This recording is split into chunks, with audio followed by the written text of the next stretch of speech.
Hi friends and family எல்லோரும் எப்படி இருக்கீங்க? ரொம்ப நாள் ஆச்சு நம்ம வீடியோ போட்டு. ரீசெண்டாக நான் போஸ்ட் பண்ணியிருந்தேன் ஒரு 10 டேஸ்க்கு முன்னாடி. என்னோடய குழந்தைக்கு வந்து மொட்டை அடிச்சிருந்தாங்க, ஃபஸ்ட்டு மொட்டை. நான் அதிலேருந்து பார்த்தீங்கன்னா செம்ம மன உளைச்சலுங்க. இந்த மாதிரி ஒரு சூழ்நிலை யாருக்குமே வரக்கூடாது. என்னதான் நம்ம ஃபாரின் அப்படின்னு சொல்லி சொன்னாலுமே, அதில் இருக்க நிறைய சிக்கல்கள் நம்மளால் நல்லது கெட்டது எதுவுமே கலந்துக்க முடியாது. அப்படிங்கிற ஒரு சுச்சுவேஷனில் அது ரொம்பவே நமக்கு மன உளைச்சலை கொடுக்கும். அந்த மாதிரி தான் எனக்கும் இருந்துச்சு. என்னோட பாப்பாவுக்கு வந்து பார்த்திங்கன்னா 3 இயர்ஸ் ஆகப்போகுது. இன்ன வரைக்கும் நான் அவளுக்கு ஃபஸ்ட்டு மொட்டை எடுக்கவே இல்ல.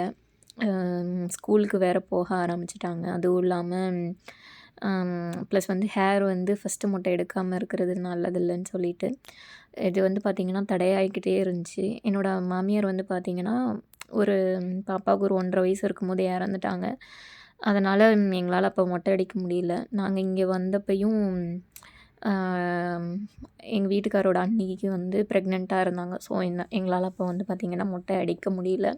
இது மாதிரி தடங்கல் ஆகிக்கிட்டே இருந்துச்சு. நான் அதுக்கப்புறம் என்னோடய அம்மாக்கிட்ட சொல்லியிருந்தேன், நீங்கள் பாப்பாவுக்கு மொட்டை எடுத்துருங்க, நாளாக நாளாக தள்ளி போயிட்டே இருக்குது, இப்படியே போயிட்டுருந்தா நல்லா இல்லை அப்படின்னு சொல்லிட்டு, நீங்கள் எங்களை எதிர்பார்க்க வேணாம், மொட்டை அடிச்சிருங்க அப்படின்னு சொல்லிட்டு நான் சொல்லியிருந்தேன். அப்புறம் அவங்க எல்லாம் ஏற்பாடு பண்ணி யார்கிட்டயும் பெருசாக சொல்லலை. என்னோடய தம்பி, என்னோடய அம்மாயி, அதாவது என்னோடய பாட்டி அவங்க மட்டும் இருந்து மொட்டை அடிச்சிட்டாங்க. நாங்கள் யார்கிட்டயுமே சொல்லவே இல்லை.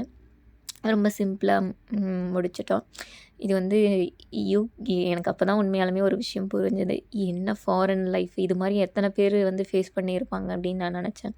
நிறைய பேர் வந்து ஃபஸ்ட்டு குழந்த பிறந்துச்சுன்னா பார்க்க முடியாமல், வளர்கிற விதத்தை பார்க்க முடியாமல், இப்போ நான் எப்படி ஃபீல் பண்ணுறேனோ அப்படி தானே நிறைய பேர் அப்ராடில் இருப்பாங்க. ஒரு சிலர் வந்து பேரண்ட்ஸ் இறந்துமே போக முடியாமல் இருக்கிறவங்க, அண்ணன் தம்பி இறந்து போக முடியாமல் இருக்கிறவங்க. நான் வந்த புதுசில் வந்து பார்த்திங்கன்னா, வந்த புதுசுலேயே என்னுடைய அத்தை வந்து என்னை வளர்த்தவங்க அவங்க. எனக்கு அத்தைனா ரொம்ப பிடிக்கும். அவங்க இறந்தாங்க வந்து 28 டேஸ்லேயே. பயங்கரமாக அழுதேன். அதே மாதிரி இப்போ பாப்பாவுக்கு மொட்டை அடிச்சப்பயும் நான் பயங்கரமாக நானும் என்னோடய ஹஸ்பண்டும் அழுதுட்டோம். ஏன்னா இது பெரிய விஷயம் இல்லைங்களா? நாங்கள் இல்லாமல் நடக்கிற ஒரு விஷயங்கிறதுனால எங்களுக்கு ரொம்பவே சங்கடமாக இருந்துச்சு. அதுவும் இல்லாமல் இப்போ எனக்கு யுனிவர்சிட்டி வந்து பார்த்திங்கன்னா முடிய போகுது. அசைன்மெண்ட்ஸ் எல்லாம் பார்த்திங்கன்னா ஒரே ஒரு அசைன்மெண்ட் மட்டும் தான் சப்மிட் பண்ணணும். எனக்கு எக்ஸாம்ஸ்லாம் கிடையாது. அசைன்மெண்ட் மட்டும்தான் சப்மிட் பண்ணணும். அந்த அசைன்மெண்ட் சப்மிட் பண்ணிட்டேன்னா முடிஞ்சுது. யுனிவர்சிட்டி முடிஞ்சுது. இது போக வந்து பார்த்திங்கன்னா நாங்கள் ரீலொகேட் ஆகியிருக்கோம். ஏகப்பட்ட பிரச்சனைகள் இங்கே எங்களுக்கு போய்கிட்டுருக்கு. அதனால் என்ன பண்ணுறது ஏது பண்ணுறதுன்னு தெரியாமல் தான் நான் அவ்வளோ நாள் வந்து வீடியோ போடவே இல்லை. அடுத்து வந்து பார்த்திங்கன்னா ஜூலை 23 வந்து என் பொண்ணுக்கு பர்த்டே.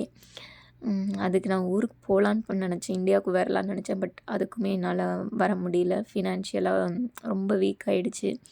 ஏன்னா நாங்கள் ரீலொகேட் பண்ணிட்டோம். ஸோ இந்த மாதிரி நிறைய இஷ்யூஸ் போயிட்டுருக்கிறதுனால தான் நான் வீடியோ கண்டினியூஸாக போட முடியல. என்னால் இன்ஃபர்மேஷன் கொடுக்க முடியல. நிறைய பேர் வந்து யூகேயில் வந்து சஸ்டெயின் பண்ண முடியுமா அப்படின்னு சொல்லி கேட்டிருக்கீங்க. உங்களுக்கு ஒர்க் எப்படி கிடைக்குதோ அதை பொறுத்து தாங்க. அதனால் அதை பற்றிலாம் கவலைப்பட வேணாம். ஆனால் இதுக்கு வந்து பார்த்திங்கன்னா, நீங்கள் உங்கள் மென்டலி நீங்கள் உங்களை ப்ரிப்பேர் பண்ணிக்கணும். அப்படி ப்ரிப்பேர் பண்ணிட்டு வந்துட்டிங்கனாலே உங்களுக்கு ஓகேவாக தான் இருக்கும். ஒன்றும் பயப்பட தேவையில்லை. என் பொண்ணு பார்த்திங்கன்னா, காது குத்தும்போது பயங்கர அழுகை.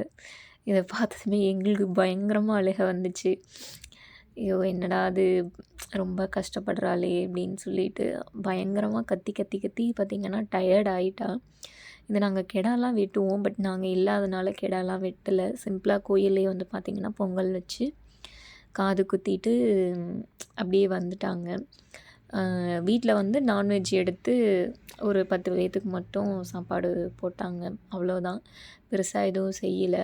என்னோடய ஹஸ்பண்ட் வந்து இதை நான் பெருசாக செய்யணும் அப்படின்னு சொல்லி எதிர்பார்த்தாங்க. ஏன்னா என் பொண்ணு பிறந்ததுக்கப்புறம் தான் நிறைய நல்ல விஷயங்கள் எங்கள் வாழ்க்கையில் நடந்துச்சு. பாப்பா பிறந்து ஒரு 5 மந்த்ஸ்லேயே எனக்கு ஐடியில் ஜாப் கிடச்சிது. அதுக்கப்புறம் பார்த்திங்கன்னா பாப்பா பிறந்து ஒரு 1 இயர்க்குள்ளேயே நாங்கள் வீடு வாங்கினோம். ஃபஸ்ட்டு பெண் குழந்த பிறந்தா மகாலட்சுமின்னு சொல்லுவாங்க. அது மாதிரி எனக்கு எல்லாமே பாசிட்டிவாக தான் நடந்துச்சு. என்னோடய ஹஸ்பண்டுக்கும் ப்ரமோஷன்ஸ் கிடச்சிது. லைக் நிறையவே பாசிட்டிவாக நடந்துச்சு. அப்படி எங்கள் மகாலட்சுமிக்கு மொட்டை அடிக்கும்போது நாங்கள் இல்லைன்னு ரொம்ப வருத்தமாக இருந்துச்சு. கோஇன்சிடெண்ட்டாக வந்து பார்த்திங்கன்னா பர்மிங்கமில் கோயிலுக்கு போயிருந்தோம். கடவுளே எங்களை கோயிலுக்கு கூப்பிட்ட மாதிரி இருந்துச்சு. பர்மிங்ஹாம் கோயில் ரொம்ப சூப்பரா அழகா இருந்துச்சுங்க. ஃபஸ்ட்டு என்ட்ரன்ஸ்லேயே வந்து பார்த்திங்கன்னா பிள்ளையாரும் இன்னொரு பக்கம் வந்து பார்த்திங்கன்னா முருகனும் இருந்தாங்க. அந்த சைடு வந்து பார்த்திங்கன்னா முருகன். இந்த ஸ்டெப்ஸில் உள்ளே போனோம்னா திருப்பதி மூலஸ்தானம், அதாவது பெருமாள் மூலஸ்தானம் இருந்துச்சு. இந்த சைடு வந்து பார்த்திங்கன்னா லெஃப்ட் ரைட் சைடு வந்துட்டு சிவன் ஆலயமும் சிவன் துர்க்கை அம்மனும் ஒன்றா இருந்தாங்க. அதுக்கப்புறம் ஆஞ்சநேயரும் சாய்பாபாவும் இருந்தாங்க. நாங்கள் வந்து பார்த்திங்கன்னா ஃபஸ்ட்டு வந்துட்டு உள்ள மூலஸ்தானத்துக்கு போனோம். அங்கே வந்து பார்த்திங்கன்னா மேரேஜ் கூட நடக்கும். இது வந்து பர்மிங்ஹாம் டெம்பிள் வந்து ரொம்ப ஃபேமஸ். லண்டனில் ஈஸ்ட் ஹாமில் இருக்கிற முருகன் மகாலட்சுமி டெம்பிளை விட இதோட வளாகம் வந்து பார்த்திங்கன்னா ரொம்பவே பெருசாக இருந்துச்சு இதோட கேம்பஸு. அதுவும் இல்லாமல் இன்னும் ரெனோவேஷன் ஒர்க் எல்லாமே போய்கிட்டு இருந்துச்சு. அதை பார்த்ததுமே எனக்கு ரொம்ப சந்தோஷமாக இருந்துச்சு. பீஸ்ஃபுல்லாக இருந்துச்சு கோயிலுக்குள்ளே போனதுமே. நிறைய நிறைய பீப்புள்ஸ் வந்து இந்தியா பீப்புள் வந்து வந்திருந்தாங்க. எனக்கு திருப்பதி வெங்கடாஜலபதியை பார்த்த மாதிரியே ஒரு மன திருப்தி இருந்துச்சு. அங்கே இப்போ நம்ம யூகேயை பொறுத்த வரைக்கும் நம்ம எந்த டெம்பிள் போனோம்னாலும் அங்கே எல்லா காடுமே வந்து பார்த்திங்கன்னா இருப்பாங்க. திருப்பதி வந்துட்டு பார்த்திங்கன்னா ரொம்ப அழகாக இருந்துச்சு. கரெக்டாக நாங்கள் க்ளோசிங் டைமில் போயிருந்தோம். நல்ல வேளை க்ளோசிங் டைமாக இருந்தாலும் நாங்கள் மூலவரை வந்து தரிசனம் பண்ணிட்டோம். இல்லைன்னா எனக்கு ரொம்ப கஷ்டமாக போயிருந்திருக்கும். இன்றைக்கி பாப்பாவுக்கு மொட்டை அடித்த அன்னைக்கு கோயிலுக்கும் போய் பிரார்த்தனைலாம் பண்ணிவிட்டு சுற்றி வந்து பார்த்திங்கன்னா மகாலட்சுமி அம்பாள் இருந்தாங்க. அந்த குங்குமம் ரொம்ப வாசனையாக இருந்துச்சு. அதுக்கப்புறம் அங்கே இருக்கிற குங்குமத்தை எடுத்துகிட்டு வந்துட்டேன், நம்ம யூஸ் பண்ணிக்கலாம் அப்படின்னு சொல்லிட்டு. இங்கே குங்குமம் கூட விலை வந்து பார்த்திங்கன்னா ரொம்ப ரேட்டு ஜாஸ்தியாக தான் இருக்கும். சரி ஓகே, நமக்கு அம்பாலே நமக்கு கொடுக்குறாங்க அப்படின்னு நினச்சிட்டு நான் அங்கேருந்து வாங்கிட்டு வந்துட்டேன். அதுக்கப்புறமா வந்து பார்த்திங்கன்னா ராம அவதாரம் இருக்குது இல்லைங்களா, அதை ஃப்ரேமாக வச்சுருந்தாங்க. அது உண்மையாலுமே ரொம்ப அழகாக இருந்துச்சு.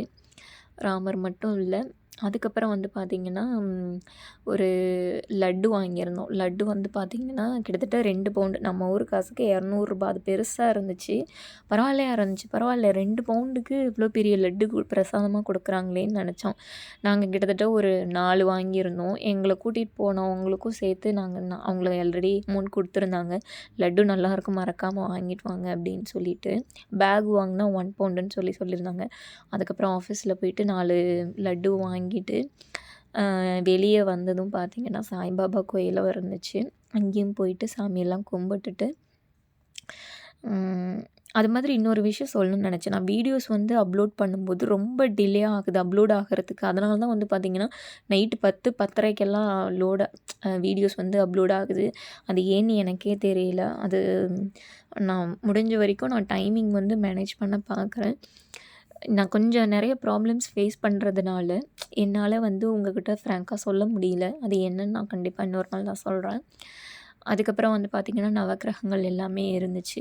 அந்த நவக்கிரகத்தையும் சுற்றிட்டு ஐயா எப்பா எங்களை எப்படியாவது காப்பாற்று அப்படின்னு சொல்லிட்டு, எங்களை எப்படியாவது இந்த கடன் பிரச்சனை தொல்லையில் இருந்தெல்லாம் காப்பாற்றுடாப்பா அப்படின்னு நினச்சிட்டு. சிவன் ஆலயம் இருந்துச்சுங்க. சிவனுக்கு பக்கத்துலேயே வந்து பார்த்திங்கன்னா இந்த லெஃப்ட் சைடு வந்து சிவன் மூலவர் இங்கே நடுவில் இருந்தாங்க. லெஃப்ட் சைடு வந்து பார்த்திங்கன்னா துர்க்கை அம்மன், அம்பிகை 3 அம்மனும் இருந்தாங்க.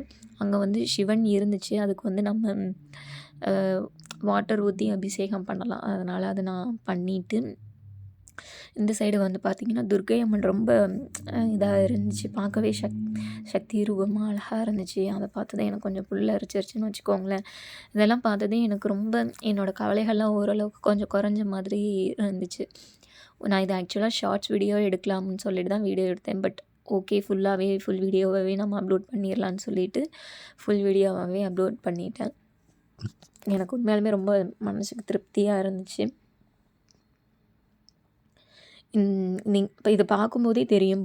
இது வந்து பார்த்திங்கன்னா பர்மிங்ஹாம்லேருந்து கொஞ்சம் சிட்டியிலேருந்து கொஞ்சம் அவுட்டரில் இருக்கிறதுனால பெருசாக வந்து பார்த்திங்கன்னா லொக்கேஷன் ரொம்ப அவ்வளோ அழகாக இருந்துச்சு. எங்களுக்கு ரொம்ப பீஸ்ஃபுல்லாக இருந்துச்சு. அதுவும் இல்லாமல் இங்கே பிரசாதம்லாம் கொடுப்பாங்க. நாங்கள் வந்து ஈவினிங் ரொம்ப லேட்டாகி போனதுனால அங்கே வந்து பிரசாதம் எங்களுக்கு கடைசியில் கிடைக்கல. பட் இருந்தாலுமே சாப்பாடு நிறைய சாப்பிட்டா தான் பிரசாதம் கிடையாது, நீங்கள் கொஞ்சம் சாப்பிட்டாலும் பிரசாதம் தான் அப்படின்னு சொல்லிட்டு அங்கே இருக்கிறவங்க அங்கே அந்த பாத்திரத்தில் ஒட்டிகிட்டு இருந்த ஒரு சாம்பார் சாதத்தில் கொஞ்சமாக ஒரு ஸ்பூனுக்கு வர மாதிரி எனக்கு எடுத்து கொடுத்தாங்க. ஓகேன்னு சொல்லிவிட்டு அதை சாப்பிட்டுட்டு பர்மிங்ஹாமில் ஒரு ஹோட்டலுக்கு போயிருந்தோம். அங்கே போனால் ஒரு இது ஆர்டர் பண்ணதுக்கு ஒன்றா தாங்க வந்துச்சு. எங்கள் வீட்டுக்காரு குடல் கறி, அதுக்கப்புறம் சிக்கன் கிரேவி, மட்டன் பிரியாணி, அதுக்கப்புறம் கடாய் சிக்கன் அப்படின்னு சொல்லிட்டு ஆர்டர் பண்ணியிருந்தாங்க. பட் எனக்கு அந்த அளவுக்கு நான் நான்வெஜ்லாம் சாப்பிட மாட்டேன். எங்கள் வீட்டுக்காரர் சாப்பிட்டுட்டு அந்த அளவுக்கு குடல் கறி நல்லா இருந்துச்சு. பட் கடாய் சிக்கன் நல்லாவே இல்ல. நான் மசால் தோசை மட்டும் தான் ஆர்டர் பண்ணியிருந்தேன். அந்த மசால் தோசையுமே பார்த்தீங்கன்னா, கொஞ்சம் தீஞ்சு போய் தான் வந்துருந்துச்சு. அது எனக்கு பிடிக்கவே இல்ல. ஓகேன்னு சாப்பிட்டுட்டு கிளம்பிட்டோங்க.